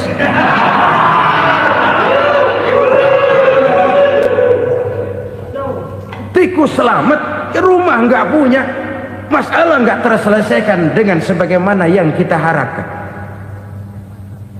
Kita sepakat ini negara hukum, dan di hadapan hukum semua manusia itu sama. Itu prinsip yang diajarkan Allah. Al-musawat bainan nas fi takalifil ahkam. Semua manusia sama dalam berhadapan dengan hukum Allah Subhanahu wa taala. Kalau hukum sudah pandang bulu, itu jelas yang enak yang banyak bulunya. Siapa yang banyak bulunya? Monyet. Kalau hukum pandang bulu, monyet keenakan. Saudara-saudara kaum muslimin rahimakumullah, introspeksi. Mari kita bercermin bagaimana perjalanan hukum selama ini. Kalau introspeksi ini kita temukan, lalu ada upaya untuk memperbaiki diri. Jangan menggunakan tak ada gading yang tak retak, mikul duwur mendem jero untuk menutup-nutupi kesalahan orang. Padahal kesalahan itu sedemikian besar. Padahal rakyat kita tiap hari antri sembako. Ada yang sehari sekali makan, ada yang makan sudah bercampur tiwul, ada yang nasi sudah dicampur pisang, balik jadi orok lagi. Macam-macam upaya rakyat untuk menangsal perut ini. Lalu rakyat ditenang-tenangkan, lebih baik puasa Senin Kemis sambil menghadapi krisis ekonomi. Kenapa rakyat yang disuruh puasa? Kenapa bukan pejabatnya yang puasa lebih dulu untuk kemakmuran rakyat? Kalau rakyat yang memang perutnya udah gepeng disuruh puasa, makin krempeng perutnya. Artinya pejabat harus punya sense of politik. Ya, tidak, puasa itu kan tidak cuma Senin Kemis saja. Puasa itu puasa perasaan, puasa menghargai perasaan yang sedang kondisi yang sedang dihadapi oleh rakyat. Bagaimana rakyat yang tengah antri sembako melihat pejabatnya lewat dengan mobil yang harganya sampai 1 miliar. Oh, inilah pemimpin saya. Luka lagi rasa keadilannya. Kita tidak tenggang rasa. Puasa dalam artian itu pun akan menolong menegakkan semangat kebersamaan, membentuk semangat kebersamaan. Saudara-saudara kaum muslimin rahimakumullah, penyebab bencana yang ketiga dikatakan oleh baginda Nabi, wala dhaharat fihimul fahishatu illa fasha fihimul maut. Apabila kekejian telah merajalela, maka maut bertebaran di mana-mana. Kita renungi butir kalimat dalam hadis ini. Apabila kekejian telah merajalela, maut bertebaran di mana-mana. Begitu murah arti sebuah kehidupan. Penjarahan untuk hal-hal yang kecil tapi sampai mengorbankan nyawa. Apabila kekejian sudah terjadi di mana-mana, maut pun bertebaran. Maut dalam arti berpisah ruh dengan jasad, tapi juga maut dalam arti orang bisa mati karirnya, orang bisa mati usahanya, orang bisa mati kesempatannya karena perbuatan-perbuatan keji yang selama ini tidak terbendung. Lahirlah teori mafia. Siapa yang kuat dia yang berkuasa, siapa yang lemah dia menjadi mangsa. Proyek-proyek besar yang menang tender itu ya dari itu ke itu saja. Yang pengusaha-pengusaha tidak punya koleksi, koneksi, tidak bisa bayar komisi, dapat proyek tetelan. Ada dagingnya, dikit namanya juga tetelan. Dagingnya sudah habis disantap oleh meja. Sekian puluh meja dilalui, sekian puluh amplop dikeluarkan. Sehingga yang akhirnya ya tinggal tetelan itu tadi. Maka kualitas pekerjaan pun sudah bukan lagi jadi masalah. Demikianlah mafia-mafia ini bermunculan di mana-mana. Di pengadilan terkenallah mafia pengadilan. Hukum bisa dibeli, hukum bisa dipesan menurut kebutuhan sponsor. Mafia peradilan, mafia politik, mafia ekonomi, bahkan mafia agama yang menggunakan agama sebagai kedok, menggunakan agama sebagai dalih, menggunakan agama sebagai topeng untuk melancarkan maksud-maksud politiknya pun tidak tertutup kemungkinan. Apabila kekejian telah merajalela, maut bertebaran di mana-mana. Korupsi, kolusi, nepotisme itu bagian dari kekejian. Kita selama ini kalau mendengar maksiat, itu yang terbayang cuma judi, mabuk, zina. Iya, itu maksiat. Tapi korupsi, kolusi, nepotisme itu juga maksiat dalam bentuk lain. Kalau ini sudah bertebaran, maka maut terjadi di mana-mana. Jangan bayangkan cuma mati orangnya, itu sih kewajiban. Yang menyakitkan itu orangnya masih hidup tapi dibikin mati, karirnya mati. Kenapa? Karena yang diperlukan bukan cuma orang pinter tapi orang taat. Biar pinter, kalau nggak taat minggir. Biar bodoh, kalau taat bisa nyenangin atasan, bisa nyemir, nyemur. Kumaha juragan wae ayo nama. Itu yang kadang-kadang dapat penghargaan. Tidak ada prestasi kerja kecuali bikin senang orang di atas. Kita lihat di desa-desa jalan rusak. Kalau ada berita pejabat anak mau turun, jalan rata sekali. Sampai tanah dari mana aja dikeruk buat ngeratain tuh jalan. Pejabat pulang legok lagi jalanan. Katanya kita kerja buat rakyat, nyatanya kita cuma melayani atasan. Kenapa? Terjadi lingkaran setan. Seperti kata lagu Dul Sumbang itu. Mahasiswa takut sama dosen, dosen takut sama dekan, dekan takut sama rektor, rektor takut sama menteri, menteri takut sama presiden, presiden takut sama mahasiswa. Lah muter balik lagi, lingkaran setan, lingkaran setan. Saudara-saudara kaum muslimin rahimakumullah, kekejian yang merajalela, praktek-praktek mafia yang tertuang dalam kehidupan sehari-hari menyebabkan orang mati karirnya, jasad masih hidup, karir mati, itu menyakitkan. Mati bisnisnya. Rakyat kecil pernah senang ketika cengkeh booming, harganya bagus, rakyat banyak yang pergi haji. Lalu mau ditata, lahir tata niaga cengkeh, malah amburadul. Harga cengkeh jatuh, petani cengkeh kecil menjerit. Siapa yang untung? Segelintir orang.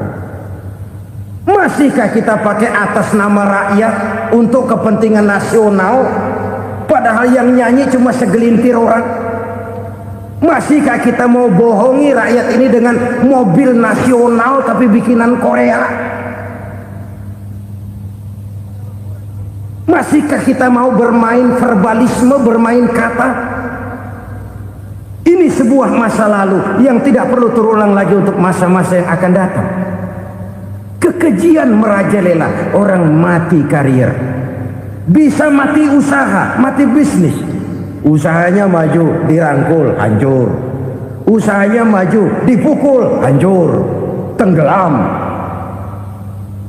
Bahkan yang memilukan dan memalukan badan-badan usaha milik negara itu dikebiri sedemikian rupa sehingga tidak menghasilkan hal-hal yang bermanfaat buat negara. Saudara-saudara kaum muslimin rahimakumullah, kalau nafsu yang sudah mengatur itu semua, maka kekejian pun merajalela. Orang sudah pakai teori mafia, yang kuat dia yang menang, yang kuat dia yang berkuasa, yang lemah silakan minggir di sudut-sudut kehidupan. Kalau kekejian seperti ini merajalela, maut bertebaran di mana-mana. Banyak orang mati karirnya, banyak orang mati usahanya, banyak orang mati imajinasinya. Sekarang ini dalam dunia seni yang banyak karyawan seni, bukan seniman. Seniman itu kan dilahirkan, lain seniman, lain karyawan seni. Sekarang yang banyak karyawan seni, bukan seniman. Mati karir, mati imajinasi, mati improvisasi, sehingga kehidupan persis sinetron. Sinetron itu yang kita lihat rumah mewah, yang kita lihat rumah bagus. Gak pernah kita lihat di sinetron kita ini rakyat antri sembako. Kita dijejali hal-hal yang indah, yang wah, yang membuat kita tenggelam dalam gaya hidup instan, tenggelam dalam gaya hidup wah. Kita lupa dengan realitas keseharian di tengah-tengah masyarakat kita. Lahirlah kelompok-kelompok selebritis, dibesarkan oleh berbagai media. Selebritis pilek aja masuk koran, pilek.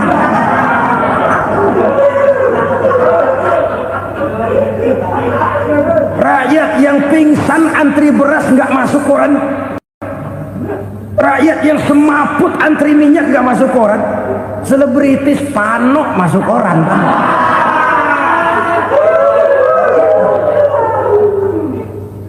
Kita besarkan hal-hal kecil, kita kecilkan hal-hal besar. Karena apa? Kita mengejar oplah, kita profit oriented, tidak lagi berorientasi kepada realitas hidup yang kita hadapi ini. Kalau kekejian sudah merajalela, kata Nabi, maka maut bertebaran di mana-mana.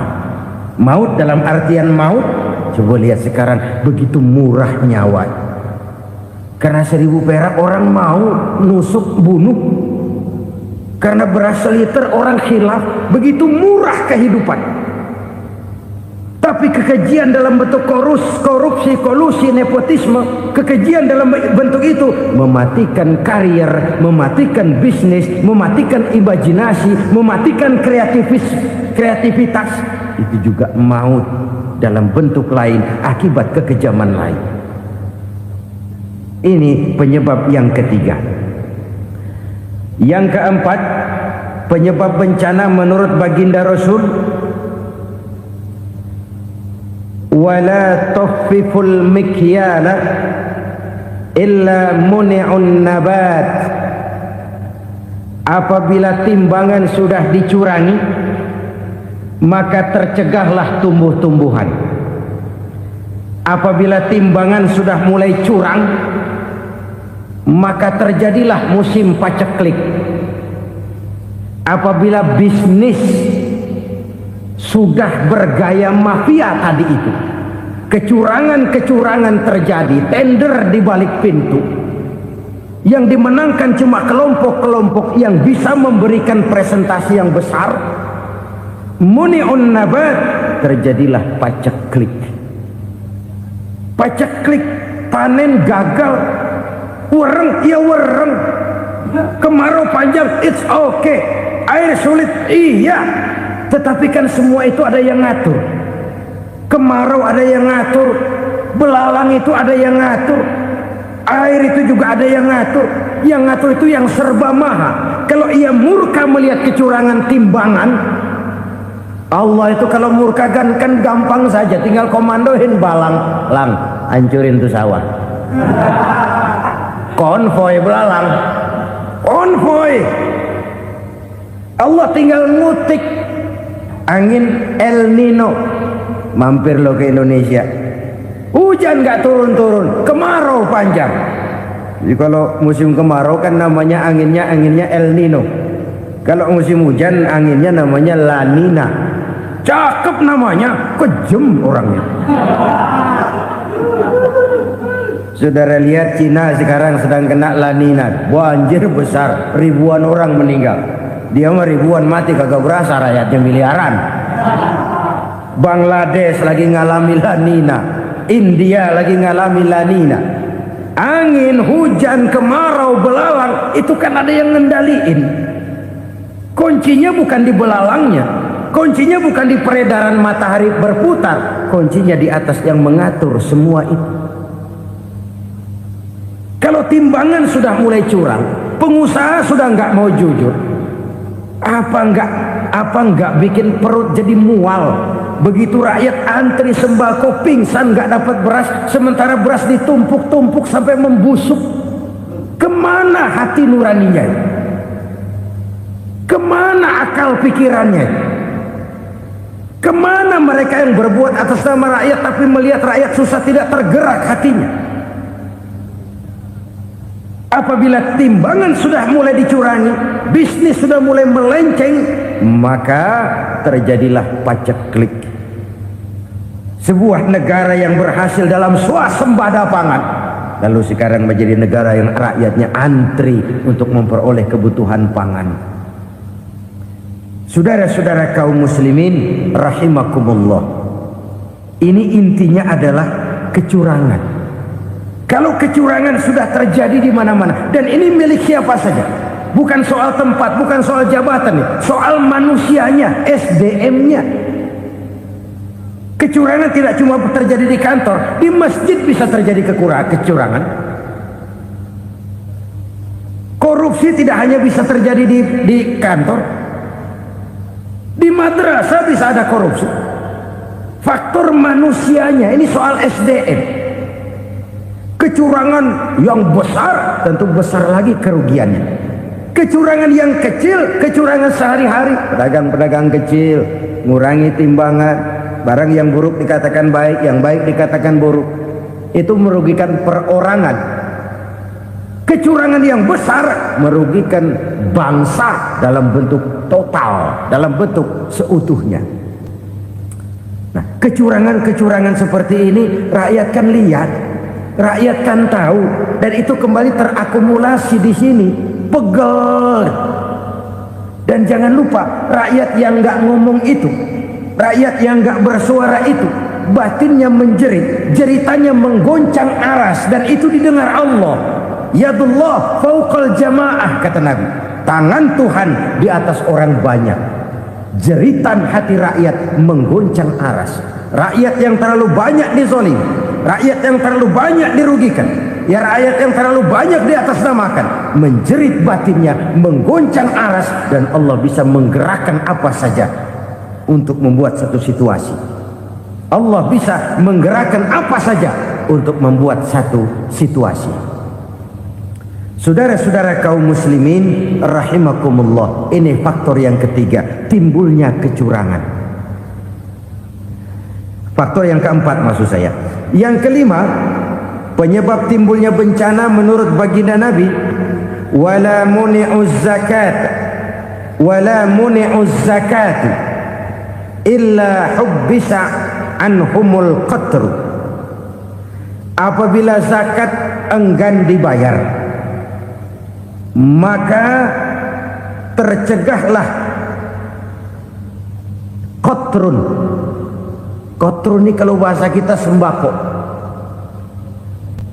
Maka tercegahlah kebutuhan-kebutuhan yang kita perlukan. Ini, kita tidak meragukan bahwa yang kita tuju adalah masyarakat yang adil dalam kemakmuran dan makmur dalam keadilan. Nah, antara kemakmuran dan keadilan ini memang sering tidak bisa berjalan seiring. Pada saat kemakmuran kita kejar, ekonomi kita pacu, ada nilai-nilai keadilan yang tertinggal. Pada saat nilai keadilan kita tegakkan benar-benar, ada unsur-unsur kemakmuran yang terabaikan. Oke, kita bisa mengatakan kasus. Oke, kita bisa mengatakan itu sebagian kecil. Tapi kalau sebagian kecil, lama-lama kan jadi sebagian besar. Oke, kita mengejar kemakmuran. Pertanyaannya, kemakmuran untuk siapa? Oke, kita berikan kelompok tertentu kue yang besar dengan harapan nanti dia bagiin kuenya kepada yang kecil-kecil. Tapi kenyataan, mereka yang dapat kue besar akhirnya malah lupa diri dan lupa daratan. Mau makin besar, malah memeras yang kecil-kecil ini. Sekarang kan yang kecil modali yang besar. Ramai-ramai buka bank, ternyata kamuflase. Uang banknya untuk kredit perusahaannya sendiri. Nasabahnya rakyat kecil. Artinya apa? Rakyat kecil disuruh modalin orang yang udah gede. Ini kan sumber geledek urusan.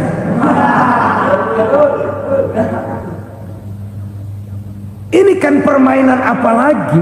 Rakyat kecil suruh modali yang gede.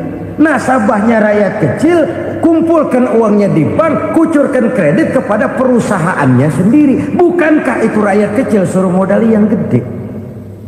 Sudah begitu kejamkah kita untuk meraih keuntungan dengan mengorbankan orang kecil ini? Sudah tidak bicara lagi kah nurani kita melihat penderitaan orang yang semakin susah ini?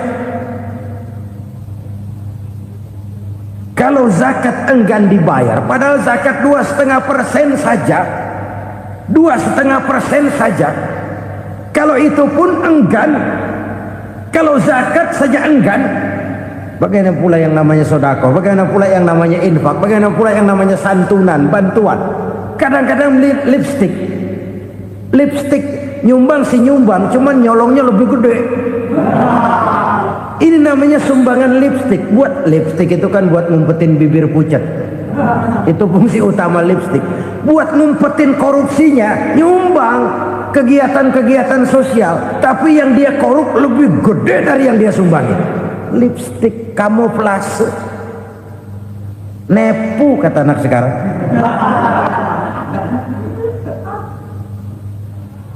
Saudara-saudara kaum muslimin rahimakumullah, demikian berat kewajiban zakat ini sampai di zaman Sayyidina Abu Bakar pernah keluar komando perangi orang yang enggan membayar zakat. Perangi, karena fungsi zakat adalah menjembatani antara si kaya dengan si miskin.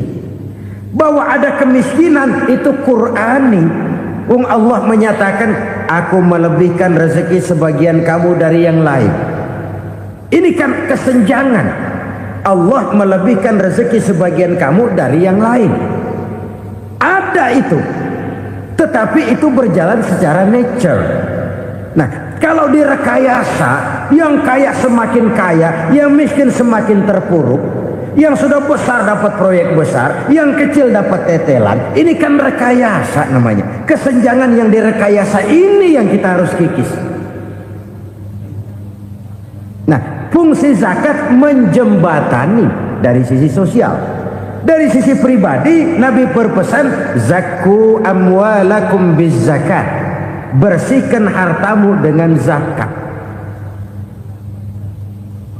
Sekarang ada istilah nyuci uang. Uang hasil korupsi itu bisa dicuci, dijadikan uang bersih.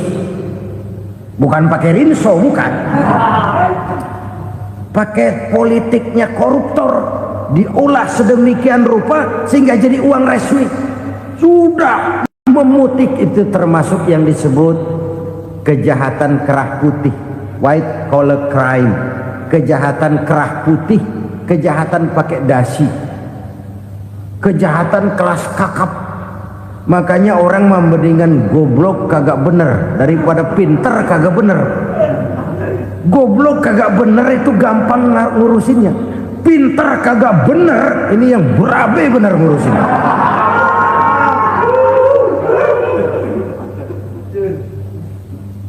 Kita bukan cuma perlu orang pinter kok di zaman sekarang. Kita perlu orang-orang bener yang punya komitmen, yang sesuai kata dan perbuatan, yang bisa merasakan apa yang dirasakan oleh rakyat, yang punya sense of politik yang tinggi, yang peka, yang penuh keterbukaan, yang punya wawasan dan pandangan jauh ke depan. Dari sisi pribadi, zakat itu membersihkan harta kita. Ya, dia tercampur dengan yang subuhat, dia bahkan mungkin tercampur dengan sedikit-sedikit yang haram. Itu zakku amwalakum biz zakat. Bersihkan hartamu dengan zakat itu. Pada sisi sosial ia menjembatani, pada sisi pribadi ia membersihkan harta kita. Karena itu kalau kita minta berdoa minta rezeki, syarat rezeki itu halalan thayyiban wasi'an. Nggak pernah kurang dari 3 itu. Halal, bagus, banyak. Halal, bagus, tapi sedikit, susah ngaturnya. Halal, banyak, tapi kurang bagus. Buat apaan? Bagus, banyak, tapi haram. Enggak ada artinya. Sebab kata Imamul Ghazali, kalau kau terlalu suka memakan makanan yang haram, dikunyah masuk ke dalam perut besar, digiling oleh perut besar, menghasilkan energi, menggerakkan sel-sel pembuluh saraf, kau juga akan cenderung berpikir yang haram. Kalau sudah cenderung berpikir yang haram, perbuatan pun akan mengarah kepada perbuatan-perbuatan yang haram. Dulu waktu kelompok Jimbaran 200 konglomerat Indonesia kumpul dihimbau supaya sekian persen kasih pengusaha-pengusaha lemah. Itu kan cuma sekedar belas kasihan, tidak banyak menolong keadaan. Dan bukan itu yang diperlukan pengusaha-pengusaha kecil. Yang diperlukan adalah berikan kami kesempatan seperti mereka dapat kesempatan. Berikan kami peluang seperti mereka juga dikasih peluang. Kalau cuma dikasih 100 juta, 200 juta hari ini, usaha kami nggak ada prospeknya, peluang kagak ada, kan sama juga bohong. Diceburin ke kali, disuruh berenang, tangan diikat, mendingan mampusin ketahuan. Ayo berenang, berlomba, tangan diikat, kaki diikat, sama saja nyuruh mati. Jadi jangan kasih ikannya, kasih kailnya. Yang diperlukan pengusaha kecil menengah ke bawah itu bukan cuma sekedar belas kasih dari konglomerat-konglomerat besar. Berikan kami peluang seperti mereka juga dapat peluang. Berikan kami kesempatan seperti mereka dapat kesempatan. Berikan kami kredit dengan kemudahan seperti mereka juga kalau minta kredit begitu mudahnya. Menciptakan peluang dan kesempatan, pemerataan. Bukan menciptakan manusia Indonesia dengan standar ekonomi yang sama. Semua rumahnya harus sama, semua punya mobil. Itu sih kebersamaan bebek. Bebek, coba lihat bebek. Satu ngalor semua. Satu ngidul semua. Kebersamaan bukan itu. Kebersamaan adalah menciptakan peluang. Kalau yang kaya bisa semakin kaya, kenapa yang miskin tidak bisa ikut naik jadi sedikit kaya? Kalau pengusaha yang sudah kuat bisa bertambah menjadi kuat dengan proyek mega proyek, kenapa yang menengah tidak bisa ikut menjadi kuat? Dan kenapa kekejian itu merajalela? Kita dengar lewat berita-berita PLN tekor, PLN hutang. Kenapa? Dia beli listrik dari swasta yang belinya lebih mahal daripada penjualannya. Artinya dia beli itu listrik dari perusahaan listrik swasta, dia jual kepada rakyat lagi. Harga jualnya lebih murah daripada dia beli kepada swasta. Kenapa? Ada tekanan lagi tuh. Biasa siklus lagi. Hukum Boyle. Atas neken paling bawah gepeng. Ya kita nih rakyat kecil. Emang nasibnya gepeng terus. Saudara-saudara kaum muslimin rahimakumullah. Dari 5 penyebab bencana ini kita ambil kesimpulan untuk sebuah renungan dan introspeksi kita bersama. Pertama, mengingkari janji. Padahal janji itu yang lebih tinggi nilainya adalah di hadapan Allah Subhanahu wa taala. Baik wakil-wakil rakyat di parlemen maupun pemimpin-pemimpin rakyat di dalam kabinet, apabila memangku suatu jabatan, selalu mereka mengawali dengan sumpah, dan sumpah itu dimulai dengan demi Allah. Sadarkah kita pada saat itu kita ucapkan bahwa kita sudah mempertaruhkan Allah untuk jabatan yang kita pegang? Kita sudah mempertaruhkan nama Allah untuk posisi yang dipercayakan kepada kita. Sadarkah kita bahwa menyia-nyiakan itu satu dosa yang sangat besar, yang tidak hanya kepada Allah tetapi juga kepada rakyat yang kita wakili, kepada rakyat yang kita pimpin. Cukuplah sudah rakyat dijadikan adres, umat dijadikan alamat sebagai numpang. Marilah kita kembali kepada komitmen awal dengan jujur kepada janji kita sendiri. Lalu yang kedua, kekejian, baik berupa korupsi, kolusi, nepotisme, dan perbuatan-perbuatan lain akan melahirkan kemiskinan. Kekurangan pangan bukan satu-satunya yang menyebabkan rakyat menderita. Lukanya rasa keadilan terakumulasi di hati rakyat, dan jeritan hati rakyat mengguncang aras. Kalau Allah murka, Allah bisa melakukan apa saja untuk menciptakan suatu kondisi. Faktor yang ketiga adalah praktek mafia menebarkan maut, baik orang yang mati jasad dan rohaninya maupun orang yang mati karirnya, mati kejujurannya, mati usahanya, mati imajinasinya. Hilang kreativitas kita sebagai bangsa. Faktor yang keempat, kecurangan-kecurangan di bidang usaha, di bidang tender, mengandalkan menjual kekuasaan. Dan memang repot kalau penguasa jadi pengusaha. Mau atau tidak mau, kebijakan-kebijakan kekuasaannya akan memperkuat jaring-jaring usahanya. Dan pada saat itu objektivitas sulit ditemukan lagi. Lalu yang kelima, keengganan membayar zakat, menumpuknya kekayaan negara pada kelompok-kelompok tertentu. Ini akan melahirkan paceklik yang berkepanjangan. Menumpuknya kekayaan dan harta negara pada kelompok-kelompok tertentu akan melahirkan paceklik dan kemiskinan yang berkepanjangan. marilah kita sadar, marilah kita merenung bahwa keengganan kita membayar zakat, menciptakan pemerataan, pada akhirnya akan menjadi musibah buat kita semua. Saudara-saudara kaum muslimin rahimakumullah, sekian dulu jumpa kita kali ini. Mudah-mudahan yang saya sampaikan dari hadis riwayat Imam Tabrani ini menjadi bahan introspeksi buat kita semua. Tidak akan seorang muslim jatuh dua kali di tempat yang sama. Semua merupakan pelajaran untuk kita jadikan introspeksi guna menata hari esok yang lebih baik daripada hari ini. Reformasi harus terus berlanjut, tidak bisa dan tidak perlu dikendalikan, tapi harus tetap dengan landasan akhlakul karimah sesuai dengan budaya kita sebagai bangsa. Terima kasih.